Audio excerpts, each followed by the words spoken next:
Last vlogல சொன்ன மாதிரி நம்ம வந்து தாய்மாமன் விருந்து கடைக்கு வந்திருக்கோம். முன்னாடி வீடியோ பார்க்காதவங்க கீழே லிங்க் கொடுக்குறேன், பார்த்துட்டு வாங்க. அப்பா வந்து ஒயிட் ரைஸ் கம்போ வாங்கி இருந்தாங்க. எல்லாம் ஃபுல்லா பாருங்க, வெரைட்டியா வந்து ஃபுட் இது பண்ணியிருந்தாங்க. நான் பிரியாணி கம்போ வாங்கி இருந்தனால பிரியாணி சாப்பிட்டு இருந்தேன். இந்த கடை பத்தின ஃபுல் டீடைல்ஸ், லொகேஷன், இதுல இருக்க ஆஃபர்ஸ் எல்லாமே பத்தி நான் ஒரு ஷார்ட்ஸ்ல போட்டிருக்கேன். நீங்க நம்ம சேனல்ல போய் அதை செக் பண்ணிக்கோங்க. ஐயோ, இதுல அது ஜிலேபி கொண்ட இந்த மாதிரி கொண்டைய இந்த ஊர்ல நான் பார்த்ததே இல்ல.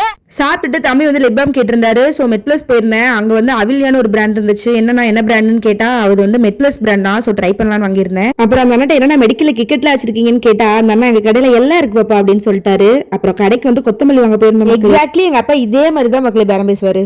தேங்காய் எவ்வளோ? ஒரு தேங்காய் 10 ரூபாயா? 4 ரூபாய். ஏயா 10 எங்க இருக்கு, 4 எங்க இருக்கு? இத்தனை கிலோமீட்டர் லென்த் 9 ரூபாயா? 5 ரூபாய். 8 ரூபா.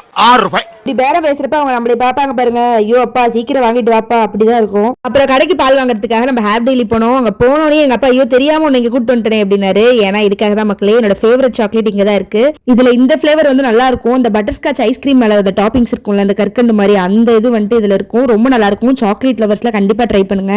அப்புறம் நேரா வண்டியை விடுறா வீட்டுக்குன்னு போனோம். மதியம் 3 மணிக்கு கூட நாமக்கல் பாருங்க, கிளைமேட் நல்லா இருக்குல்ல. அப்புறம் சாப்பிட்டு தம்பிக்கு பார்சல் வாங்கிட்டு வந்திருந்தோம். அம்மா வந்து இன்னைக்கு கிருத்திகை விரதம், சோ வெஜிடேரியன். சோ அம்மா வந்து வேடிக்கை பார்த்துட்டு இருந்தாங்க. அப்புறம் தம்பி கூட உட்காந்து தயிர் சாதம் சாப்பிட்டு இருந்தாங்க. பின்னாடி இருந்து ஒருத்தங்க எனக்கு ஏதாச்சும் போடுங்கடான்னு சொல்லிட்டு இருந்தாங்க. எங்க அம்மா உனக்கு அப்புறமா போடுற அப்படின்னு சொல்லிட்டு இருந்தாங்க. சரி அந்த சீம்பால் என்னாச்சுன்னு போய் சாப்பிட போனா உள்ள எல்லாம் சுரண்டி வச்சிருக்காங்க. ஏ தம்பி அப்படின்னு சொன்னா எங்க அம்மா நீ தான் நிறைய சாப்பிட்டோம், கொஞ்சம் தான் இருந்துச்சு அப்படின்னு சொல்லிட்டு பாருங்க அவனுக்கு எப்படி வக்காலத்து வாங்குறாங்கன்னு.